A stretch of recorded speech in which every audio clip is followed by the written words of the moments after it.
सांगली जिल्ह्यातील शिराळा तालुक्यातील वारणा धरणाच्या पाणलोट क्षेत्रामध्ये अतिवृष्टी होत असल्याने धरणाच्या पाणी पातळीत वाढ होतीये।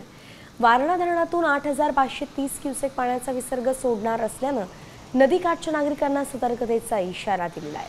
पाणी पातळी नियंत्रित ठेवण्यासाठी सायंकाळी 4 वाजता धरणाच्या वक्रद्वाराद्वारे 2870 क्युसेक विसर्ग वाढवला जाणार आहे आणि तो 6900 आणि विद्युतगृहातून चालू असणारा 1630 असा एकूण 8530 क्युसेक विसर्ग वारणा नदी पात्रात सोडण्यात येणार आहे।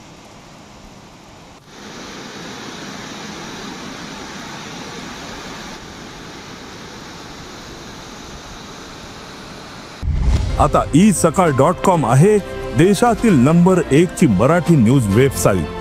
प्रत्येक अपडेटसाठी isakal.com ला नक्की भेट द्या।